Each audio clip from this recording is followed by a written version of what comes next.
sa présence est si magnifique. Seigneur, merci pour ta parole. Nous prions que tu diriges toutes choses ce matin. Que ta grâce, ta présence nous oriente et que nous soyons inondés, Seigneur, de ta connaissance au nom de Jésus. Amen. Amen.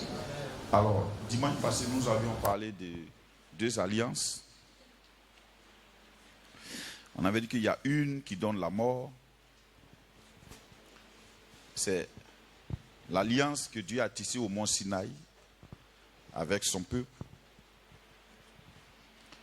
Et la Bible dit dans le livre d'Exode que le même jour, il y a eu environ 3000 morts. Et Dieu a changé cette alliance. Il avait déjà prophétisé la nouvelle alliance de la bouche de Ézéchiel et Jérémie. Et même Ésaïe où il a dit, dans ces derniers jours-là, je vais faire une nouvelle alliance avec mon peuple. Et il a défini comment lui-même il allait prendre en charge cette alliance. Il a dit, je vais te donner un cœur nouveau. Et dans ce cœur nouveau-là, je vais mettre un esprit nouveau. Je vais te donner un esprit nouveau. Et dans cet esprit-là, je vais mettre mon Saint-Esprit. Donc, quand nous acceptons Jésus, Dieu nous donne un cœur nouveau, un esprit nouveau. C'est l'esprit régénéré.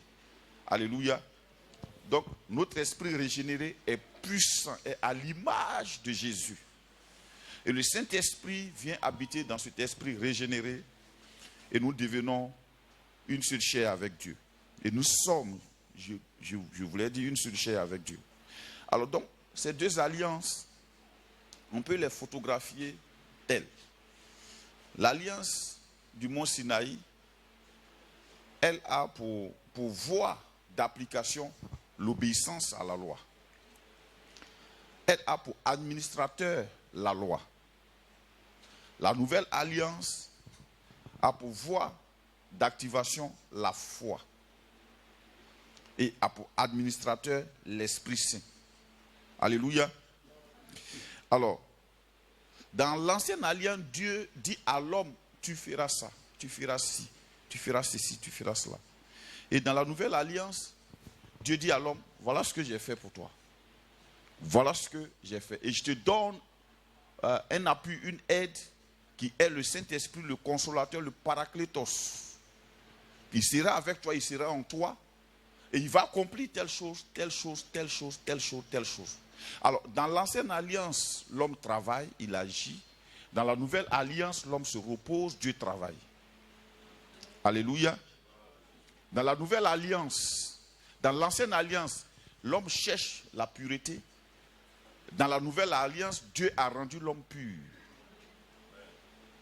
Dans l'ancienne alliance, l'homme doit s'approcher de Dieu en cherchant les sacrifices, les voies de rémission des péchés. Mais dans la nouvelle alliance, Dieu a accompli parfaitement le sacrifice qui nous rend parfaits. Alléluia. Alors, vous voyez que la loi est inactive. Dans l'ancienne alliance, l'administrateur, c'est la loi. Et la Bible dit, la puissance du péché, c'est la loi.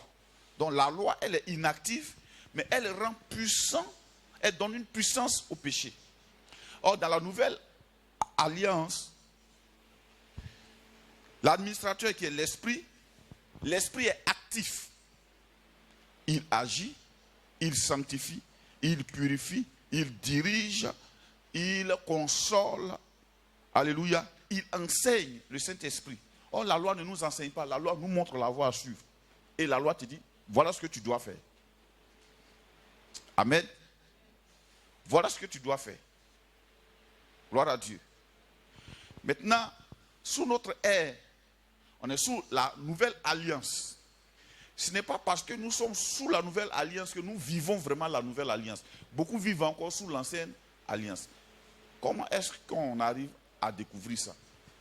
Chaque fois que tu veux faire quelque chose pour impressionner Dieu, pour plaire à Dieu, tu es sous l'ancienne alliance.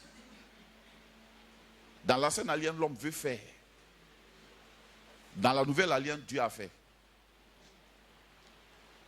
Dans l'ancienne alliance, quand Dieu parle à l'homme, il dit tu feras ceci, tu feras cela. Dans la nouvelle alliance, Dieu dit j'ai fait ça, j'ai fait ceci, j'ai accompli ceci, j'ai accompli cela pour toi. Si tu le crois, ça s'active. Alléluia. Gloire à Dieu. Alors voilà pourquoi quand vous partez évangéliser, il y a une question qui doit sortir. Si elle sort, c'est que vous avez vraiment évangélisé. La question qui doit sortir, c'est, mais vous ne trouvez pas que c'est facile? Facilement comme ça, si j'accepte Jésus, je suis sauvé. Comme ça. Si tu n'as pas posé une telle question, c'est que tu as mal expliqué l'évangile. Si tu lui expliques vraiment bien, il va te dire, c'est vrai ce que tu dis là. C'est trop facile. Si tu dis ça, c'est que tu as fait ton travail. Amen. En fait, l'évangile, c'est ça. Dieu a tant aimé le monde qu'il a donné son Fils unique afin que quiconque croit en lui ne périsse point, mais qu'il ait la vie éternelle. Alléluia. Alors, aujourd'hui, on va essayer de partager ensemble deux petites choses qui vont nous aider dans notre marche avec Dieu. Alléluia. Romains 1, verset 16 à 17. Alléluia. On est ensemble, non? L'onction était tellement là. La présence de Dieu est là-haut. Oh, Dieu est bon. Hein? C'est si bon de participer au culte. Mais c'est si ennuyant d'assister au culte. Vous êtes des participants au culte. Que Dieu vous bénisse. Versets 16 à 17. Ce sont ces deux versets-là qu'on va voir aujourd'hui. Romains 1, verset 16 à 17. Oui. Car je n'ai point honte de l'évangile. Car je n'ai point honte de l'évangile. C'est une puissance de Dieu. C'est une puissance de Dieu. Pour le salut de quiconque croit. Pour le salut de quiconque croit. Du juif premièrement. Du juif premièrement. Puis du grec. Puis du grec. Parce qu'en lui est révélé. Parce qu'en lui est révélé. La justice de Dieu. La justice de Dieu. Par la foi. Par la foi. Et pour la foi. Et pour la foi. J'en faut diminuer les effets là, pardon. Par la foi et pour la foi. Selon qu'il est écrit. Selon qu'il est écrit. Le juste vivra par la foi. Le juste vivra par la foi. Amen. On reprend encore. Romains 1, 16. Oui. Car je n'ai point honte de l'évangile. Car je n'ai point honte de l'évangile. L'évangile qui est la bonne nouvelle de Jésus-Christ. Le fait que Jésus-Christ ait accompli tout ce qui est nécessaire pour notre rédemption, pour notre salut, pour notre adoption. Alléluia. Oui. C'est une puissance de Dieu. C'est une puissance de Dieu. Pour le salut de quiconque croit. Pour le salut de quiconque croit. Du juif premièrement. Du juif premièrement. Puis du grec. Puis du grec. Parce qu'en lui est révélé. Parce qu'en lui est révélé. La justice de Dieu. La justice de Dieu. Par la foi. Par la foi. Et pour la foi. Et pour la foi. Selon qu'il est écrit. Selon qu'il est écrit. Le juste. Le juste. Vivra par la foi. Vivra par la foi. Dis avec moi, le juste vivra par la foi. La difficulté que beaucoup de chrétiens ont, c'est: est-ce que je suis juste? La réponse c'est quoi? Hein? Oui ou bien non? Non, je ne vous entends pas. Ah. Oui ou bien non? Oui. Bon, quels sont ceux qui pensent qu'ils ne sont pas justes? Depuis la main hier, voir. Quels sont ceux qui pensent qu'ils sont justes? Amen. Ok. Alors, il dit, en l'évangile est révélée la justice de Dieu. Dans l'évangile est révélée la justice de Dieu. Par l'évangile ou bien en l'évangile, nous comprenons alors comment Dieu rend l'homme juste. Et la Bible dit que c'est par la foi. Et ici, il dit pour la foi, par la foi et pour la foi. C'est ce qu'on va voir aujourd'hui. Dis avec moi, pour la foi et par la foi. Par la foi et pour la foi. Par la foi et pour la foi. Alors, beaucoup de chrétiens savent vivre par la foi, mais ne savent pas vivre pour la foi. On dit la justice de Dieu. C'est pourquoi Dieu nous a rendus justes. le fonctionnement de la justice de Dieu, pour que nous soyons dans la plénitude de la justice de Dieu, premièrement, la justice de Dieu est un don que nous recevons par la foi. Donc, par la foi, nous avons la justice de Dieu. On peut avoir la justice de Dieu sans que cette justice de Dieu ne nous soit utile ou préférable ou bénéfique. Pour que la justice qui est un don de Dieu, tout ce qui est don de Dieu, soit profitable pour toi et pour moi, Dieu dit il faut que ça soit pour la foi. Alors quand Dieu dit pour la foi, ça veut dire c'est l'orientation que nous donnons à notre justice que nous avons reçue. Alors je te pose la question. Pourquoi vis-tu? En fait, c'est la question importante. Tout ce que nous recevons de Dieu a un sens. Je vous explique ça parce qu'il faut que vous compreniez comment marche le royaume. La justice que Dieu nous a donnée, les dons que Dieu nous a donnés, tout ce qui nous concerne en tant qu'enfants de Dieu, qui avons reçu l'adoption, le Saint-Esprit, qui avons reçu la grâce d'être appelés fils de Dieu, c'est d'abord par la foi que nous y avons accès. Mais en même temps aussi, c'est pour la foi que Dieu nous a donné ça. Understand? Dis avec moi, par la foi et pour la foi. Alors, je vais toucher le mot justice. Alors, la justice ici, ce n'est pas devenir juste par nos actions. Non. Ce n'est pas de ça que Dieu parle. C'est Dieu qui nous rend juste. C'est Dieu qui nous rend juste. C'est Dieu qui nous rend juste. Je répète, Dieu nous rend juste. C'est ça sa souveraineté. De façon souveraine, il a décidé que par le sang de Jésus, nous sommes justifiés. Donc nous sommes des hommes et des femmes justifiés. Amen. Ça, c'est un don. Nous l'avons reçu. Le problème, c'est que quand nous sommes justifiés, que faisons-nous de notre justification? C'est ça, vivre pour la foi. Alors, je te repose la question. Pourquoi est-ce que tu vis?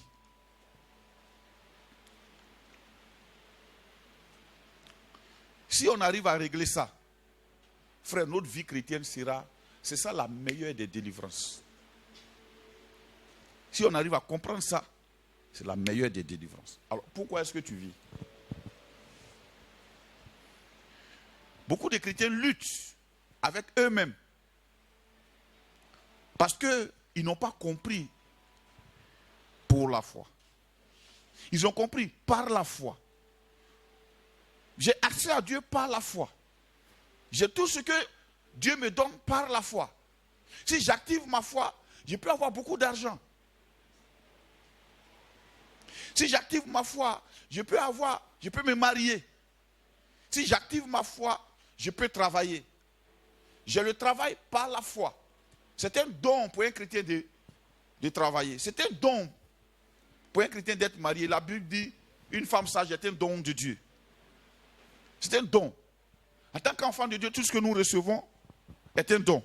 Genre, il faut pousser mon micro un peu. C'est un don. Gloire à Dieu. Tout ce que nous recevons en tant qu'enfant de Dieu est un don. C'est le don de sa grâce. Mais la question, c'est pourquoi? Pour faire quoi? Donc, la première des questions même, le premier don que Dieu nous a donné, c'est la vie. Alors pourquoi Dieu t'a créé? Si tu comprends, si tu réponds à cette question, la réponse à cette question détermine tout. Tu auras la réponse à toutes les autres. Pourquoi Dieu t'a créé?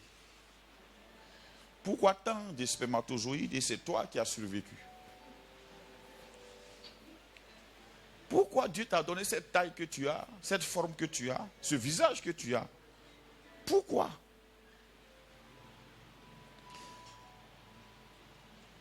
Pourquoi Dieu t'a créé? C'est la question essentielle. Beaucoup vivent et ils ne savent pas pourquoi. Pour faire quoi? Mais Paul dit, nous sommes justifiés par la foi et pour la foi. La foi agit pour que nous soyons justifiés, mais elle agit pour elle-même, pour la foi. Elle n'agit pas pour nous. Elle agit pour la foi. Alléluia.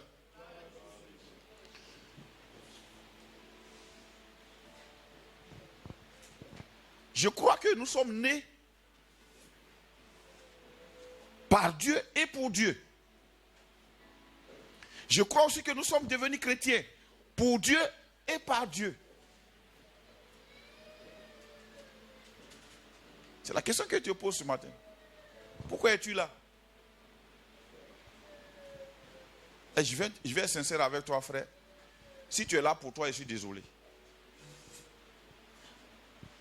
Et je peux même dire que 90% des chrétiens sont là pour eux-mêmes.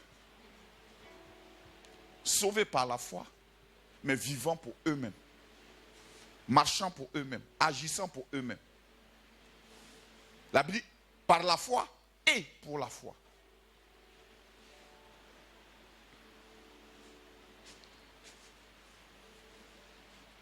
Pourquoi tu es sauvé? Est-ce pour toi-même?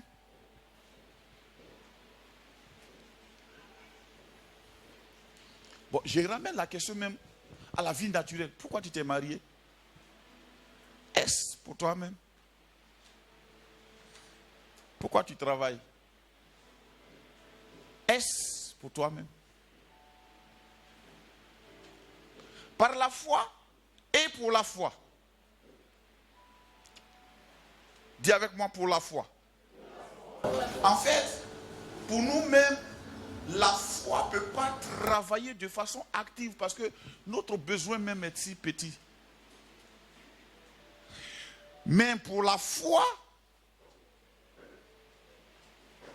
tout ce que nous sommes pour la foi, quand nous comprenons que c'est pour la foi, alors Dieu devient actif, puissamment actif. Je ne dirais pas Dieu devient actif, mais nous bénéficions alors de tout ce que Dieu a fait. Beaucoup utilisent 1/1000 de ce que Dieu a fait. Pas que Dieu va faire maintenant, il a déjà fait, il a tout fait pour nous. Maintenant, nous pouvons avoir accès à 1/1000, tout comme nous pouvons avoir accès à 100%, ou bien à 99%, ou à 95%. Le secret, c'est quoi? Par la foi et pour la foi. Celui qui vit par la foi, tout le monde vit par la foi. C'est intéressant. Si un chrétien qui pense qu'il vit par ses propres efforts, encore vraiment, bon, tu as besoin de délivrance. Mais si tu es né de nouveau, tu sais que tu vis par la foi. Mais quand tu vis par la foi,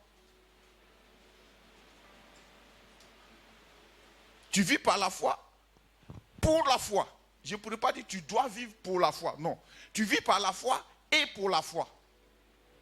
Alléluia. Quand tu vis pour la foi, tout ce que tu fais, tout ce que tu es, tous tes choix sont orientés dans le but de la foi.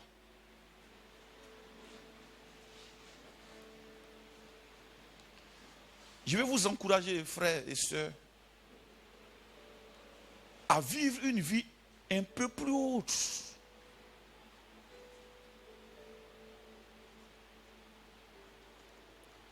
Beaucoup de personnes ont des ambitions. Des ambitions par la foi, mais pas pour la foi.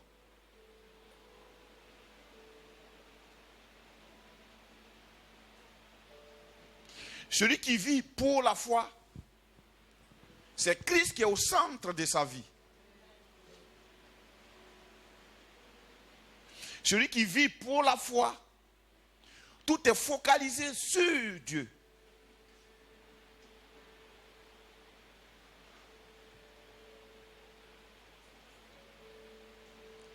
Et donc tout ce qu'il fait, c'est pour atteindre un but, pour la foi. Dis avec moi, pour la foi.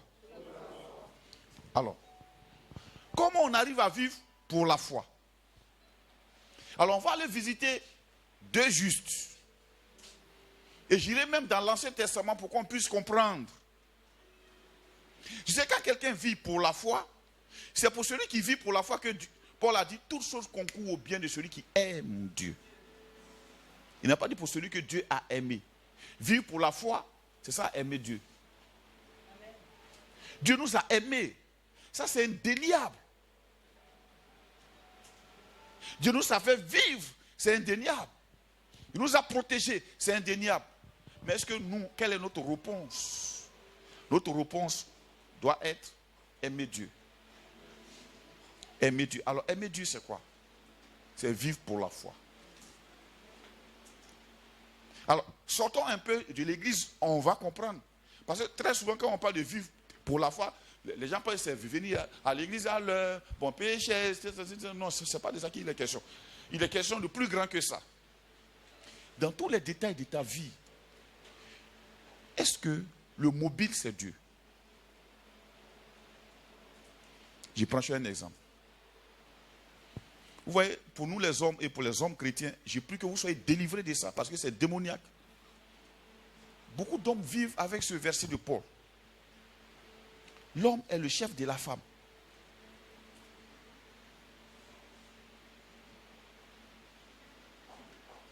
Beaucoup d'hommes récitent ça. Mais quand tu partais la draguer, si tu avais dit c'est pour que je sois ton chef, elle allait refuser. Do you understand? Tu es parti la draguer avec tous les bons mots, les jolies phrases. Tu finis de mettre l'alliance nette, je suis ton chef. C'est de l'anarque.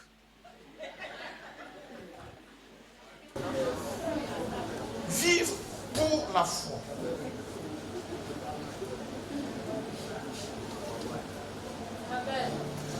Je vous explique un fait simple.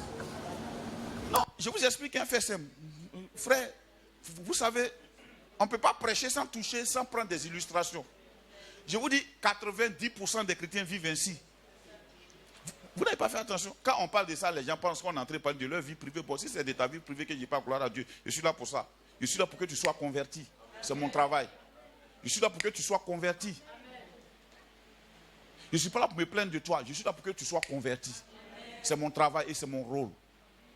Alors, vous n'avez jamais vu ça. Dans tout ce que Dieu a cité, Dieu a dit, aime ta femme, fais comme ci, fais comme ça. Il y a un seul verset que l'homme aime. Je suis ton chef. Mais en fait, ça n'a pas commencé par ça. Ça a commencé par, je t'aime. Or, la Bible dit quoi? L'amour parfait bannit la crainte. Et nous les parents, très souvent, quand ça chauffe, on dit, je suis ton père ici. C'est moi ton père ici. Est-ce que c'est discutable que tu sois le papa? Non. Mais qu'est-ce qui se passe? Pourquoi tu cries tant? Je suis le père ici. Parce que tu ne veux pas vivre pour la foi. Quand on vit pour la foi, on est effacé. C'est-à-dire, on vit pour Dieu. Dieu gère. Vivre pour la foi, c'est laisser gérer Dieu. Laisser gérer Dieu.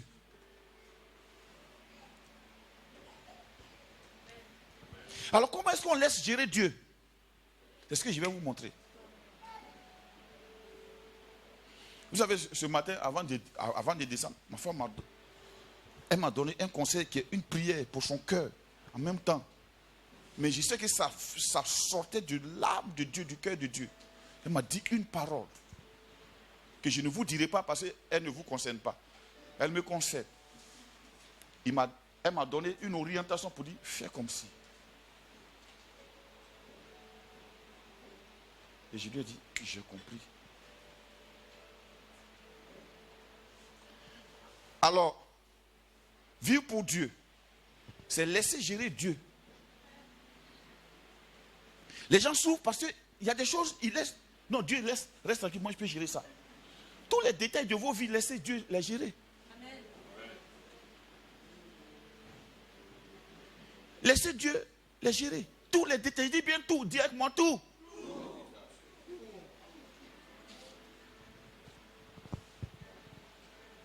Laissez Dieu le gérer.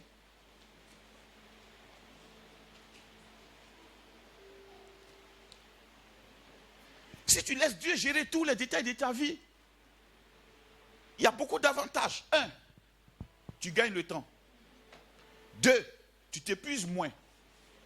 Tu ne t'épuises même pas. 3, tu ne vieillis pas. Tu n'es pas fatigué, les traits de ton visage sont trop foncés pour ton âge. Pourtant Jésus avait dit quoi? Amenez-moi vos fardeaux les plus pesants. Je vais les porter pour vous. Laissez Dieu gérer.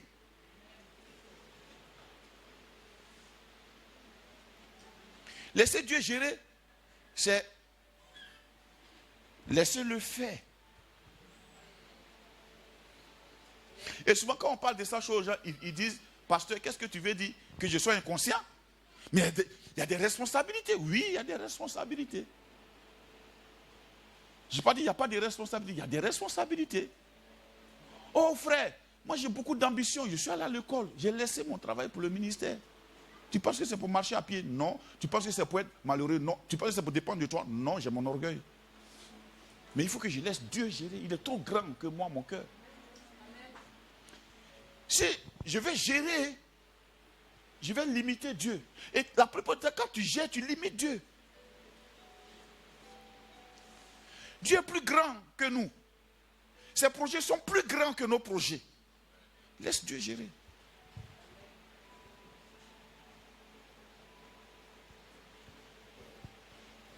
Quand quelquefois on parle de la justice de Dieu, on a l'impression que c'est seulement dans le Nouveau Testament. Non, il y a des gens qui ont vécu avec ça.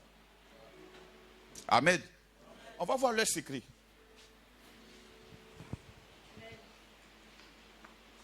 Et je voulais aussi, comme j'ai parlé des hommes, je voulais aussi parler un peu des femmes. Elles ont un seul verset aussi à la bouche. Tu aimeras ta femme comme Christ a aimé l'église. Et elle rend sensuel tout. Pour elle, tout doit être vraiment sentimental. Madame, tout n'est pas sentimental.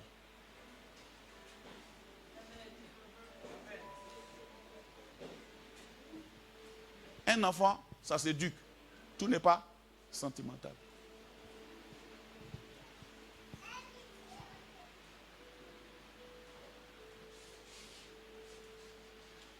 Si tu laisses ton enfant éduquer par les réseaux sociaux, tu seras surpris un matin. Il y a des enfants des ministres qui sont des alcooliques et des drogués, notoires. Des enfants des premiers ministres, des drogués, notoires. Alors donc, la parole de Dieu doit gérer. Qu'est-ce qui gère ta maison? Est-ce Dieu ou bien est-ce toi?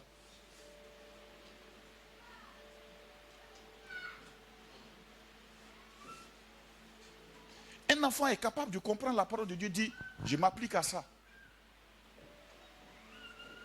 Et moi, je l'ai expérimenté. La plupart de mes meilleurs disciples, ce sont les enfants. Je prends la Bible pour leur expliquer. Et quand je leur explique, très souvent, ça colle. Ça colle, et qui ça colle. C'est pourquoi je n'aime pas trop l'école de dimanche. Ce n'est pas dans la vision d'ADS, l'école de dimanche. Je pense que mon fils béni peut prêcher puissamment et que toi, Dieu peut se manifester par rapport à nous. Je le crois. Et je crois que son esprit n'est en rien différent du nôtre. Je le crois. Laisse Dieu gérer. À la maison, prends la Bible. C'est laisser Dieu gérer. Allons voir 2 personnes.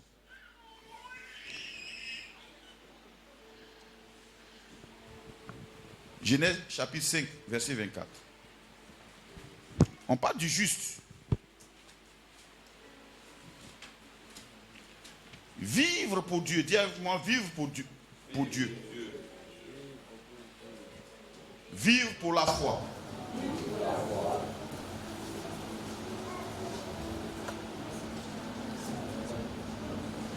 Genèse chapitre 5, verset 24.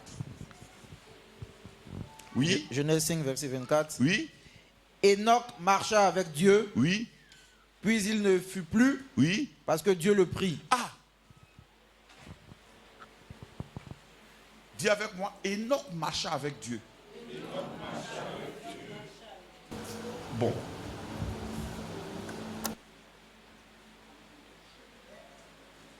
Lis après le verset 21. Genèse 5, verset 21. Oui. Enoch, âgé de 65 ans, Enoch, âgé de 65 ans, engendra Métuchéla. engendra Métouchéla. Enoch, après la naissance de Métuchéla, marcha avec Dieu. Ah, ça veut dire quoi déjà? Enoch, avant la naissance de Métouchéla, marchait avec qui? Non. Avant la naissance de Métouchéla, marchait avec qui? Lui-même. Il marchait avec lui-même. Il marchait pour lui-même. Tu understand? Il vivait pour lui-même. Il marchait pour lui-même.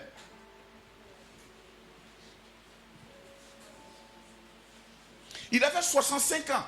Quand lui, il a commencé à marcher avec Dieu. 65 ans. Imaginez un peu, de 0 à 65 ans, il marchait pour lui-même. À cette époque, il n'y avait pas de sécheresse. La terre avait tout. Tout était fertile. Il y avait de l'engrais naturel. Vraiment, tout était bien. Il n'y avait pas de famine. Mais lui, il marchait quand même pour lui-même.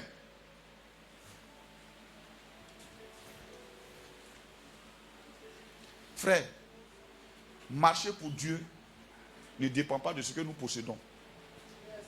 Parce que ça sort de notre cœur.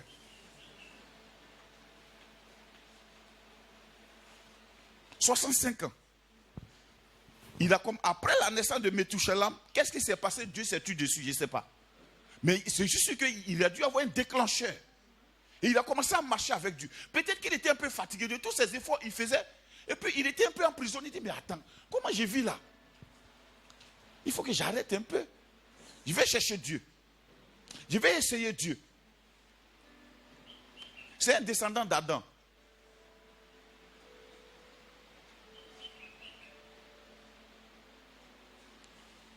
Ses parents ont connu Dieu. Alléluia. Avant ça, il marchait avec lui-même. Quelqu'un qui marche avec lui-même, il parle comment? C'est un descendant de Seth. Moi, je. Dis avec moi, je,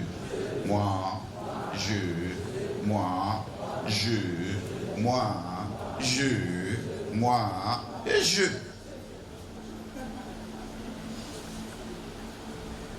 Comment tu vas savoir que tu aimes, tu marches avec Dieu? Lorsqu'on te demande un avis et que ce qui sort c'est moi, tu marches avec toi-même. Demande à un célibataire. Eh bien, moi j'aime, en tout cas, moi j'aime les filles comme si, comme ça. Moi c'est comme ça.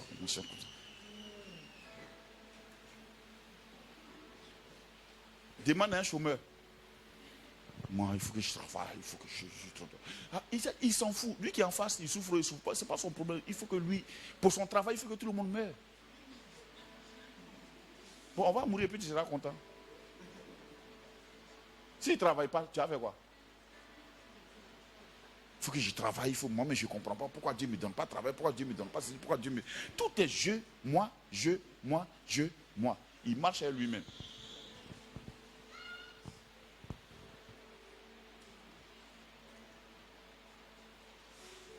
Quelquefois, l'homme est si égoïste, même qu'il oublie ses voix.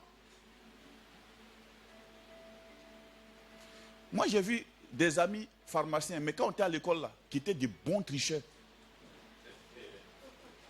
Ils sont devenus des pharmaciens, mais ils ont un bon niveau de vie. Mais c'était des tricheurs nés.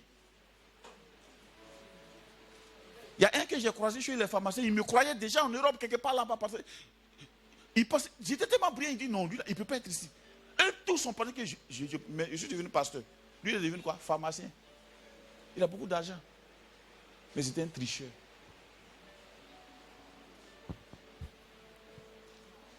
moi, je. 65 ans après, il s'est rendu compte que le moi, je ne le fait pas avancer. Bon, faisons un petit bilan. Depuis que tu fais moi, je, tu as fait quoi? Bon, même s'il y avait eu quelque chose, est-ce que tu es heureux à ça? Je vais te montrer des tuyaux. Quand tu ne vis pas pour Dieu, même dans l'abondance, tu es malheureux. Parce que tu es lié.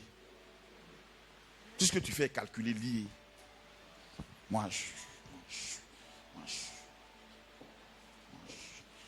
Donc quand tu viens à l'église, même que Papa Ménacalé, lui, son Saint-Esprit là, ça parle jusqu'à des détails. Dès que ça touche un détail net, qui lui a dit? Moi, je marche avec Dieu. Amen. Alléluia. Donc, Enoch, il a marché avec Dieu. On lit le verset 22, 23. Tous les jours d'Enoch Oui. furent de 365 ans. Ah! Tous les jours d'Enoch furent de combien? Il a commencé à marcher avec Dieu à quel âge? 65 ans. Quand il a commencé à marcher avec Dieu, il avait 65 ans. Donc, déjà à 65 ans, il marchait avec lui, mais il était déjà fatigué.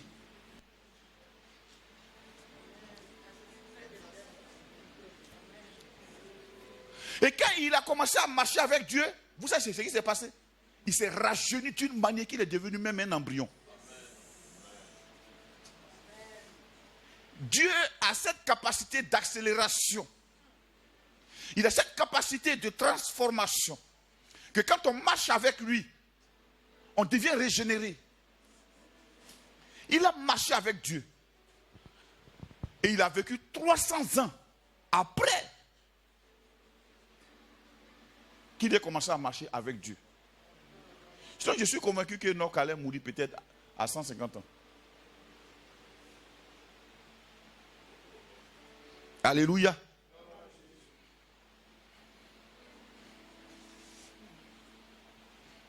Marcher avec Dieu, c'est vivre pour la foi. Vivre pour la foi, c'est marcher avec Dieu. Vivre par la foi, c'est ce que Dieu a fait pour nous. Nous vivons par la foi. Dès l'instant où nous avons reçu Jésus, alors la vie par la foi a commencé. Ça dépend de Dieu. C'est Dieu qui l'a fait. Maintenant, vivre pour la foi, c'est marcher avec Dieu. Ça dépend de nous. Enoch, son ancêtre, son arrière-grand-père, c'était Seth. Seth connaissait Dieu bien. Il a dû transmettre. À un moment donné, chez Enoch, Dieu dit, oh ben, écoute, moi vraiment, le vieux avec son Dieu là, vraiment, c'est fatigant. Je vais chercher moi-même mes propres moyens là. Et il a commencé. 65 ans, il est épuisé.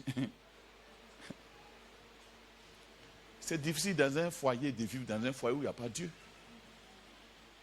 Tout devient tendu, suspicieux, bizarre. C'est difficile d'être dans une famille où il n'y a pas Dieu.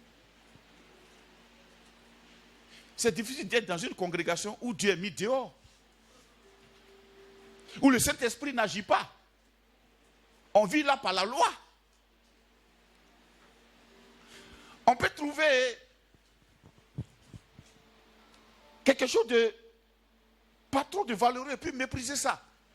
Alors que justement, c'est ce qui est peu valeureux que souvent Dieu utilise. C'est difficile de vivre sans Dieu, frère. Qu'est-ce qu'un marié sans Dieu? Qu'est-ce qu'un mari sans Dieu? Qu'est-ce qu'une femme sans Dieu? Oh, c'est tout un ensemble de lois difficiles à supporter. Qu'est-ce qu'un enfant sans Dieu?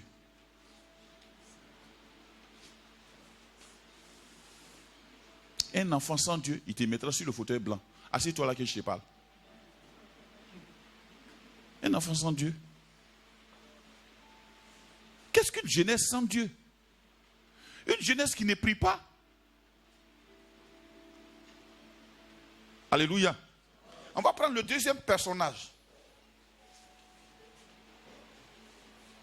Genèse 6, 9. On va aller à un des descendants d'Enoch. Noé, dis avec moi Noé. Allons-y. Genèse 6, 9. Oui. Voici la postérité de Noé. Non, lis après verset 8. Mais Noé trouva grâce aux yeux de l'Éternel. Dieu voulait détruire toute la terre. Il dit, mais Noé trouva grâce aux yeux de l'Éternel. On continue. Voici la postérité on va de comprendre Noé. pourquoi Noé a trouvé grâce. Voici la postérité de Noé. Noé était un homme juste Noé était un homme juste. et Attends. intègre. Dès que tu prends l'âme nette, tu vas penser que Noé posait chaque jour des actes de justice. Il dit Noé était un homme juste et Intègre dans son temps. Dans son temps. Noé marchait avec Dieu. Ah. Ça vous dit pas? Regarde bien le temps. Il dit, c'est comme s'il disait, parce que Noé marchait avec Dieu. Sinon, s'il avait dit Noé marcha avec Dieu, ça allait un autre sens. Il dit Noé marchait avec Dieu. Ça veut dire que c'est pourquoi il était juste et intègre, c'est parce qu'il était en compagnie de quelqu'un qui lui envoyait les rayons de luminosité spirituelle. Sa compagnie était chaque jour Dieu. Noé vivait pour Dieu. Il n'y avait aucun détail que lui-même il maîtrisait dans sa vie. Tout était contrôlé par Dieu. Il vivait dans la présence de Dieu. Donc, à cause de cela, il est devenu intègre et juste. Noé marchait avec Dieu. Alors donc, vivre pour la foi, c'est marcher avec Dieu. Or, quelquefois, il y a des phénomènes dans lesquels on prend Dieu, on dit, bon, prends des vacances, je peux gérer. Maintenant, quand c'est un peu trop chaud, on dit, bon, on dirait que j'ai pris un temps de prière. Pour que Dieu voit combien de fois je suis un homme de prière, il va agir. La Bible dit, Noé marchait avec Dieu. Marcher. Marcher avec quelqu'un. Ça veut dire quoi? Marcher avec ton mari.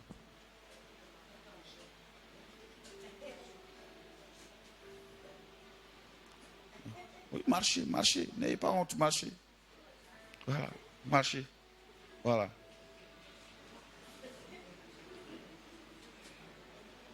Noé marchait avec Dieu. Bon, revenez maintenant. Marchez avec Dieu. Revenez. Ah, là, les deux marchent plus ensemble. Alléluia. Noé marchait avec Dieu. Main dans la main avec Dieu. Vivre pour Dieu, c'est marcher avec Dieu.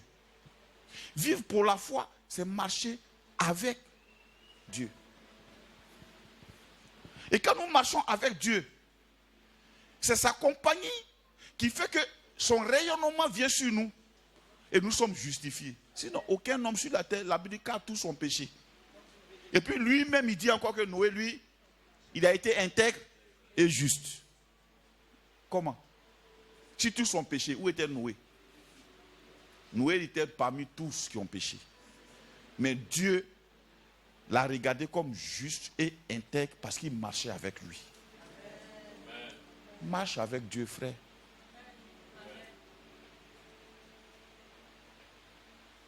Marche avec Dieu. Marcher avec Dieu. Je vais vous donner un tuyau. Ça commence par l'écoute. Ça commence par l'écoute. Or, écouter suppose que je n'ai rien dans mon esprit pour répondre à ce qu'on va me dire. Écouter, c'est ne pas anticiper la réponse. Bien écouter, c'est ne pas anticiper la réponse.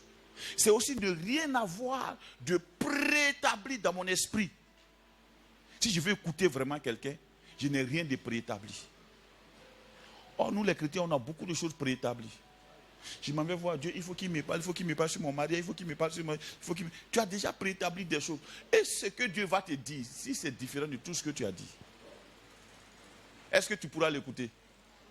Hein? Non. Il y a quelqu'un qui a écouté Dieu. Il s'appelle Saul de Tarse. La Bible dit qu'il partait à Damas quand Dieu s'est révélé à lui.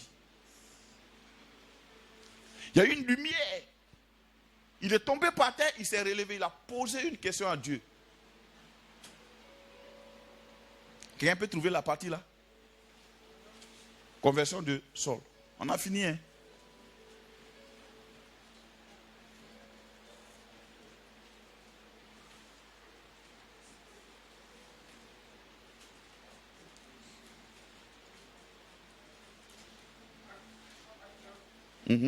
Acte 9.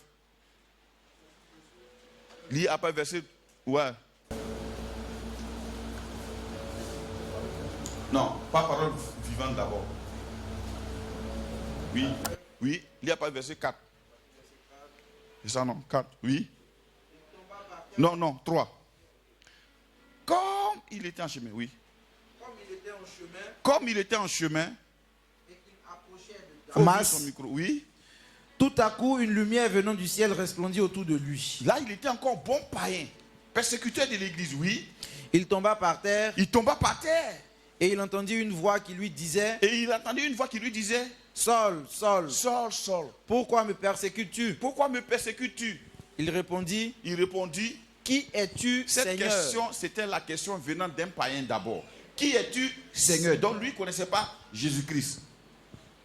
Jésus va lui parler maintenant, oui. Et le Seigneur dit: Et le Seigneur dit: Je suis Jésus que tu persécutes. Je suis Jésus que tu persécutes. Il te serait dur de régimber contre les aiguillons. Tremblant et saisi d'effroi, il dit: Oui, Seigneur, oui. que veux-tu que je fasse? Bien. Voici la question pour écouter. Pour écouter quelqu'un, quand tu lui dis: voilà ce que moi je vais faire, voilà ce que moi je veux que tu m'expliques. Ça, tu ne peux pas l'écouter. Parce que rien de ce qui va sortir de lui ne peut être plaisant. Puisque tu as fait un choix dès le départ. Saul dit quoi? Que veux-tu que je fasse? En d'autres termes, il est prêt à écouter Dieu. Donc écouter Dieu, marcher avec Dieu veut dire écouter Dieu. Écouter Dieu suppose que je n'ai rien dans mon cœur à proposer à Dieu. Est-ce qu'on se comprend? Je vais bien vous expliquer.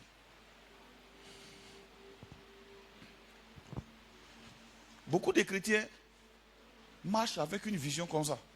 Ils ont une vision comme ça. Ils ne parlent pas de vision de Dieu. Hein. La plupart de ceux qui ont la vision de Dieu n'ont pas de vision pour eux-mêmes. Ils ont une vision comme ça. Et puis maintenant, quand ils lèvent les yeux pour prier, ils disent à Dieu: on va ici. Malheur à Dieu s'il a dit: on va à gauche. Ça ne passera pas. Il ne peut pas écouter Dieu. Donc Saul, qui avait sa direction, quand Jésus s'est révélé à lui, il a dit: que veux-tu que j'y fasse? Il partait quelque part. Il n'a pas dit: bon, je vais retourner à Jérusalem. Il dit: que là où je suis arrêté, que veux-tu que je fasse? Que veux-tu que je fasse? Apprenez à écouter Dieu en lui posant la question: que veux-tu que je fasse? Moi, j'ai expérimenté ça. Quand le Seigneur s'est révélé à moi, je n'étais pas encore marié. Je cherchais travail. J'ai fait un stage quelque part là-bas, à l'immeuble Mirador. On ne sait pas où Guéhi qui était venu faire coup d'état. Il était énervé. On nous a tous ramenés à la maison. Un matin, je suis allé voir Dieu et dit: bon, Seigneur, que veux-tu que je fasse maintenant? De faire quoi? Il faut que tu me parles.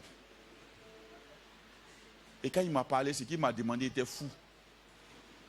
C'est parce qu'il m'a parlé que ça puisse se réaliser. Alors, la question, il faut que tu apprennes à écouter. Écouter veut dire que tu n'as pas de priorité. Apprends à écouter Dieu. Marcher avec Dieu, c'est écouter Dieu.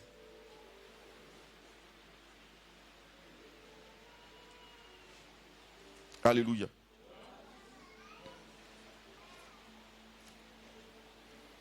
C'est apprendre à écouter Dieu. Marcher avec Dieu, c'est apprendre à écouter Dieu. Oh, écouter Dieu veut dire que tout fait silence.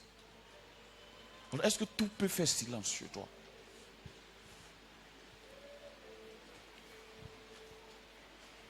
Est-ce que tu peux laisser un peu ce que tu gères là dans ta vie, et puis tout va faire silence?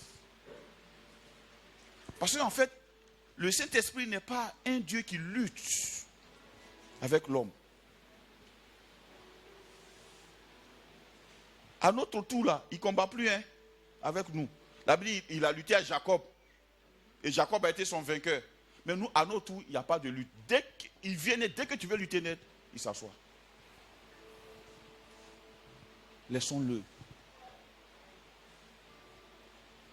Cherchons à marcher avec lui. Pourquoi? Parce qu'on est sûr qu'avec lui, on marche dans la bonne direction. La direction peut être bizarre, mais avec lui, on marche dans la bonne direction. C'est lui qui peut transformer le nord en sud.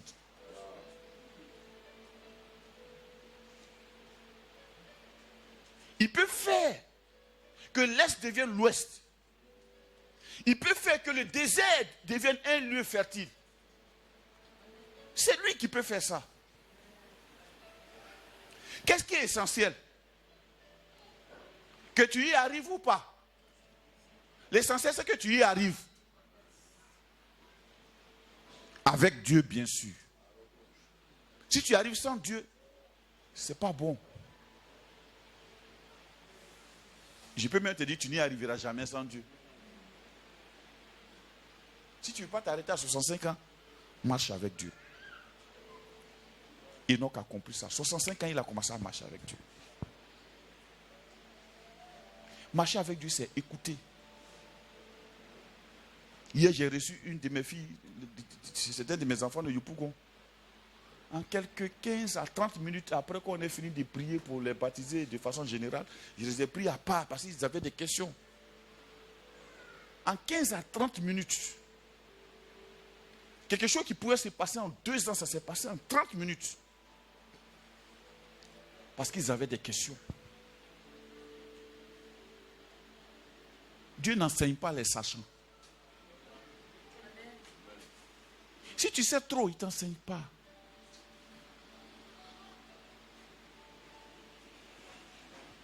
Oh, l'ignorant, c'est celui qui pose des questions. Tu ne peux pas enseigner quelqu'un qui sait. Quand quelqu'un sait, il devient répugnant. Est-ce que tu peux écouter Dieu? Tout ce que nous disons là, il a déjà entendu, on lui a assez parlé de nous. Est-ce qu'on peut s'asseoir pour qu'il nous parle de lui? Il sait que tu es célibataire, il sait que tu ne travailles pas, tu l'as trop informé, il le sait. Il sait que quelquefois tu manges 1 fois par jour, il le sait.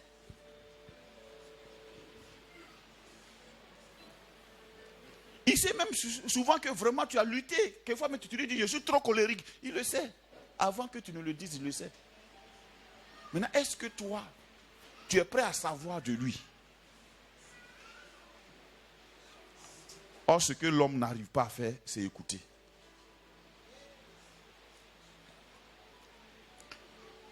Dans Proverbe, la Bible dit quoi? Écoutez et votre âme vivra. Écoutez. Écoutez. Enlevez les lois, enlevez les plaintes, enlevez les prérogatives, enlevez ce qui a marché, ce qui n'a pas marché, ce qu'on pense que ça devait marcher. Enlevez tout ça, mais est-ce que vous pouvez écouter? Quand tu écoutes Dieu, tu vois vraiment le succès que Dieu est en train de faire pour toi. Mais quand tu n'écoutes pas Dieu, tu marches que dans les plaintes. Regardez Abraham. À un moment donné, il a tellement parlé à Dieu de sa stérilité. À un moment donné, il était obligé d'écouter. La Bible dit, il était assis devant sa tente, à la porte de sa tente. Et il regardait. C'est parce qu'il écoutait qu'il a pu discerner que les 3 hommes qui arrivent ne sont pas des hommes ordinaires. Si tu écoutes, tu ne vas pas chasser ton corbeau.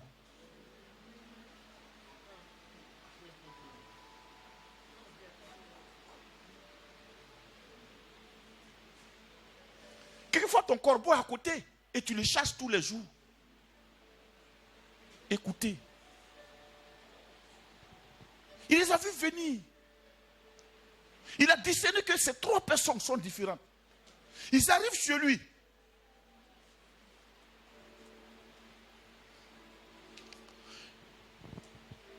C'est lui seul qui sait que quelqu'un lui avait dit, ton nom ne sera plus Abraham, mais ça sera Abraham. Et ces 3 hommes qui arrivent, il y a un qui l'appelle et dit, Abraham, appelle ta femme Sarah. Il dit, il a écouté. Il a dit à Sarah, tue rapidement, apprête. Elle s'est exécutée. Pourquoi? Parce qu'il a écouté. Écouter, c'est prêter attention. N'approchez pas Dieu avec tellement de problèmes dans la tête que vous allez lui échapper. Il va vous échapper. Plutôt, écoutez.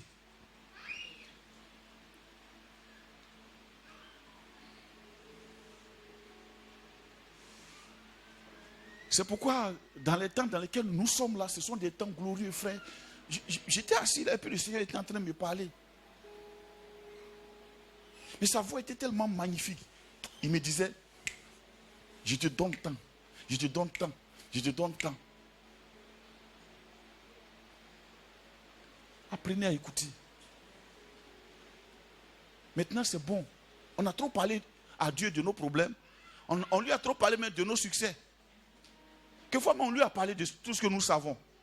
Est-ce qu'on peut écouter?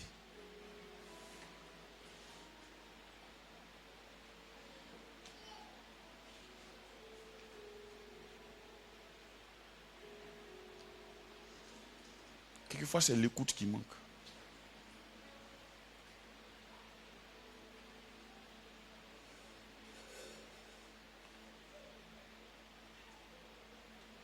Écoutez. Apprenez à écouter Dieu.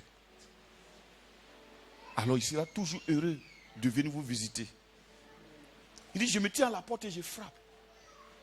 Si quelqu'un entend ma voix et qu'il ouvre, ce verset, très souvent, les chrétiens l'ont utilisé pour évangéliser. Mais je crois que Jésus parlait même aux chrétiens, à ceux qui étaient à côté. Il dit, je me tiens à la porte et je frappe. À la porte de votre cœur, je frappe. Si quelqu'un entend ma voix, comment quelqu'un est dans la maison, tu frappes et puis il peut ne pas entendre. S'il n'entend pas, c'est qu'il est occupé. Il y a du bruit dans la maison. Il parle. Peut-être il est seul, il parle seul. J'ai trop de problèmes. Je ne comprends pas. Mais depuis là, il n'entend rien. On frappe à la porte. Jésus, le maître, frappe à la porte. Il frappe à la porte de ton cœur. Par rapport au problème lequel tu es en train de dire. Depuis là, il a arrêté là, il frappe. Il ne se décourage pas de frapper. Mais il frappe. Il dit, si quelqu'un entend ma voix et qu'il ouvre, je rentrerai chez lui. Je souperai avec lui et lui avec moi. Lui, il ne va pas fracasser la porte. Il ne fait que toquer.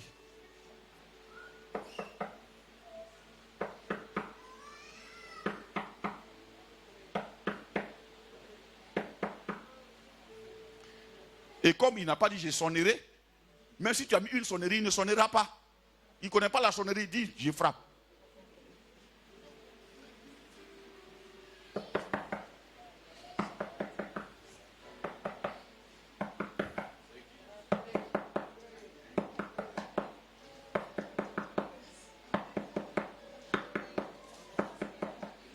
Ce qui te fait entendre sa voix, pendant qu'il est en train de taper, c'est quand tes prérogatives personnelles tombent. Quand tes visions personnelles tombent. Est-ce que vous savez que l'homme est fertile? On a des visions, hein? La Bible dit, le cœur de l'homme est tortueux par-dessus tout. Et ça, c'est vrai. Mais Jésus tape. Peux-tu laisser tomber un peu? Et puis entendre la voix qui sonne à la porte, qui tape à la porte. Il tape. Il tape.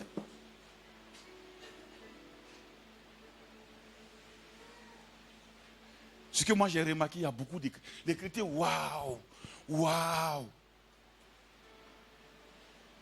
Il n'y a pas l'homme qui sait parler que le chrétien. Il vient avec son problème et il vient en même temps avec la solution selon lui à son problème. Il a fini de prendre sa décision et puis il vient dire, donne-moi des conseils. Qu'est-ce que tu veux que je te dise moi? Et si jamais ce que tu es en train de faire là, et si jamais le Seigneur me dit le contraire de ça, je serai ton ennemi. Jésus frappe. Là où Jésus ne peut rien faire, aucun pasteur ne peut rien faire, frère. Entends la voix du tocage de Jésus. Coco, coco, coco. Coco, coco, coco. Coco, coco, coco. Coco, coco, coco. Quelquefois nous le dévançons, nous parlons trop. Taisons-nous maintenant, laissons-le parler. Quand il va parler, il aura une différence.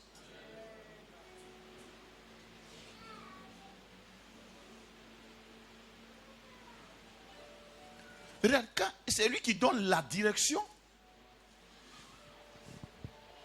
la provision accompagne sa direction.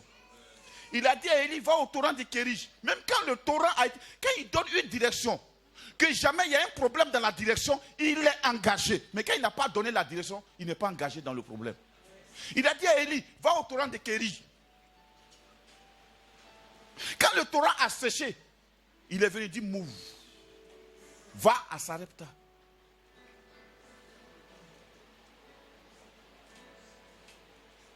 Je ne te délaisserai jamais. Va à Sarepta.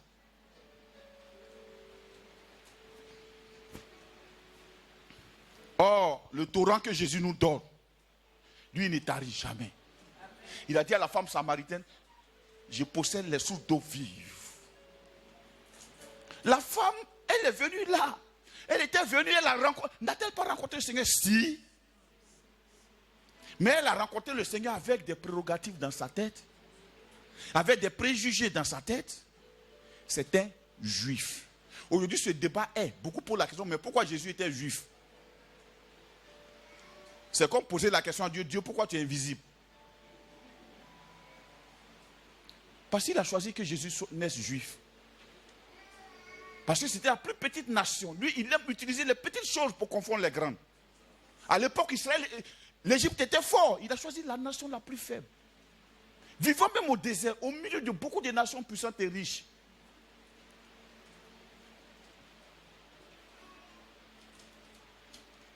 Elle est venue puiser.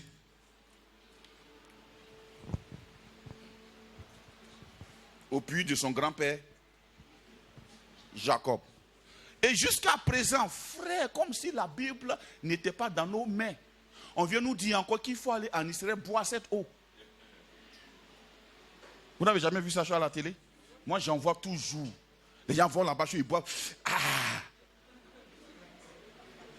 Même la Samaritaine, la voisine de ce puits-là, Jésus lui a dit que ça, si tu bois, tu auras encore soif.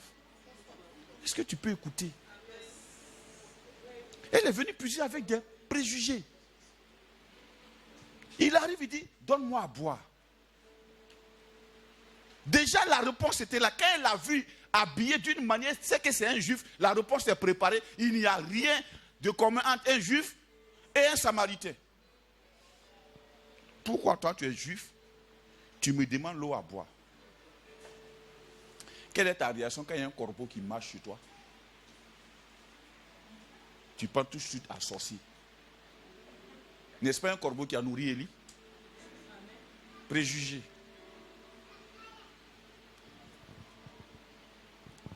Quelle est ta réaction quand tu vois un hibou? Feu. N'est-il pas un oiseau?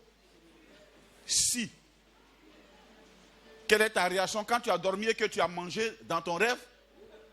On m'a initié. N'est-il pas écrit que Dieu dresse des tables devant nous?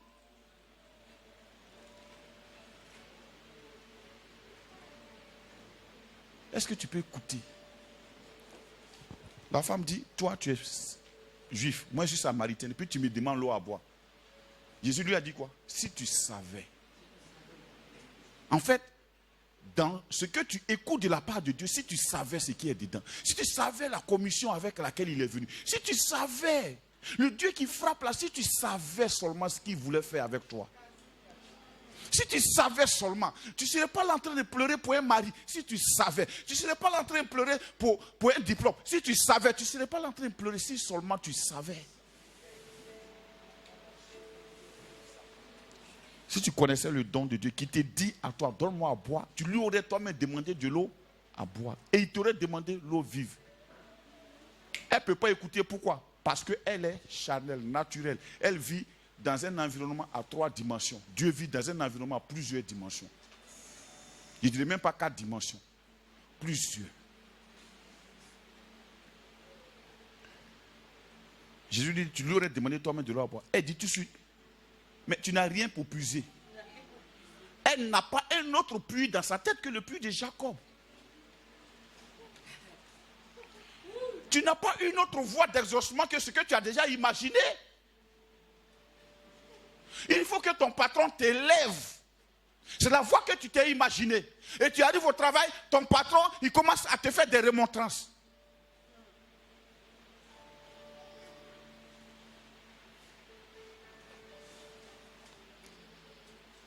Où tu vas enlever l'eau pour boire?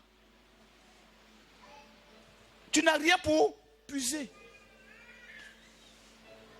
Et Jésus lui dit, moi, le puits là, moi j'ai un puits. Si je te donne cette eau-là, tu n'auras plus jamais soif. Dieu merci, cette femme a dit quoi? Seigneur, donne-moi de cette eau. Que je ne vienne plus jamais puiser ici. Quand tu écoutes Jésus, tous tes efforts journaliers, tes efforts quotidiens, mensuels, tes efforts pour joindre les 2 bouts s'estompent. Parce qu'il te donne de l'eau vive. Quelquefois, moi, je ne sais même pas d'où vient ma provision. Mais je suis heureux que chaque jour, mes besoins sont pourvus. Et quelquefois au-delà. Mais vous savez quoi? C'est que je ne planifie pas. Je me lève matin, au moment où le problème est chaud, et puis un matin, la solution chaude arrive. Et quand ça vient, je regarde Dieu et je ris. J'ai pris que ça t'arrive. Pour que tu puisses comprendre de quel Dieu je parle. Il est le Dieu de la grande provision. Il est le Dieu de la grande providence. Donne-moi de cette eau. Et Jésus commence maintenant à entrer dans ces 2 mètres. Ça aussi c'est écouter. Il entrera dans tes 2 mètres. Il entrera dans ce que tu protèges. Il entrera là-bas. Il dit, appelle-moi ton mari.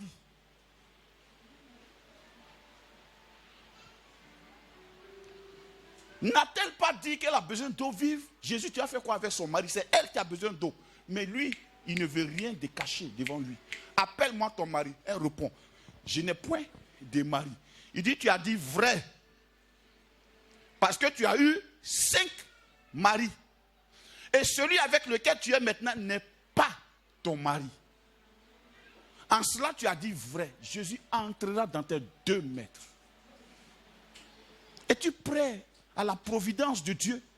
Es-tu prêt à aller en hauteur avec Dieu? Libère les 2 mètres.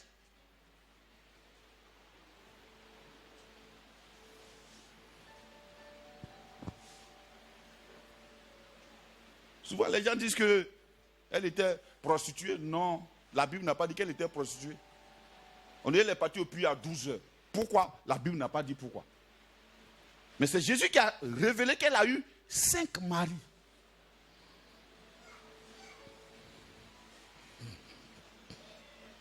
Et que celui avec lequel elle est même n'est pas son mari.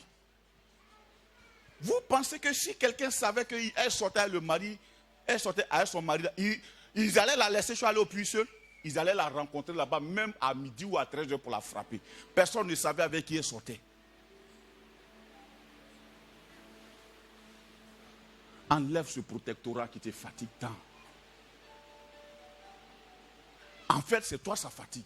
Ça ne fatigue pas Dieu. Non, moi je ne veux pas que quelqu'un se donne. Moi je préfère marcher seul pour aller au puits. C'était son raisonnement. Tu n'es pas le seul. La femme était comme ça. Non, je ne veux pas. Non, moi ça c'est tu. Non. Elle va au puits seule. Quel au milieu des gens. Non.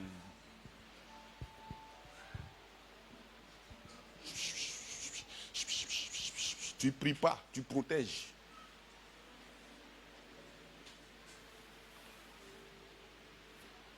Tu caches quoi?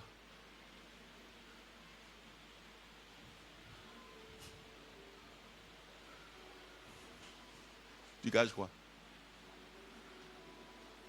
Tu es pauvre comme moi. Tu caches quoi?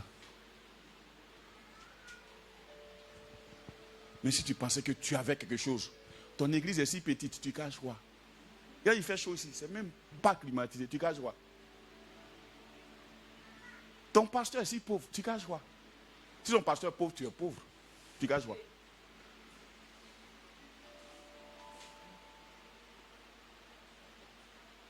Une année, j'ai fait ça à ma femme. Je suis mort. On était au concert de Maria. Il y a une petite fille albinos comme ça qui a pris le micro et chantait. Je le glorifierai. Elle avait cette taille. Elle devait avoir 8 ans. Et l'onction commençait dans la salle. Et ma femme s'est levée pour aller faire offrande. Je l'ai attrapée. Où on est ici là? Il ne faut pas te faire voir ici. Assieds-toi. Et quand je l'ai attrapée net, il y a quelqu'un d'autre devant qui s'est levé, qui est parti. Elle a tiré ma main, elle est partie. J'ai protégé quoi? J'étais un chômeur. J'étais si laid. Tu protèges quoi? Je vivais au docu dans la poussière. Je protégeais quoi? Je n'étais même pas pasteur. Je protégeais quoi? Et à l'instant, le Saint-Esprit a commencé à me parler. Je suis devenu tout triste. J'ai commencé à prier, pleurer dans mon âme. Quand on est venu le soir, c'est là-bas, à la sortie de là-bas, j'ai acheté ma première Scofield. Les gens vendaient là, ça coûtait 30 500, je l'ai acheté. Et j'ai commencé à la caresser. Et c'est là-bas que j'ai découvert, non pas à nous, mais à toi, Seigneur, la gloire. Jésus, il est prêt à rentrer dans tes 2 mètres, frère. Dépose les armes que tu as là. Écoute. Écoute et ton âme vivra. Ton esprit est déjà sauvé, mais ton âme vivra. Écoute et ton âme vivra. On va se tenir debout. Écoute.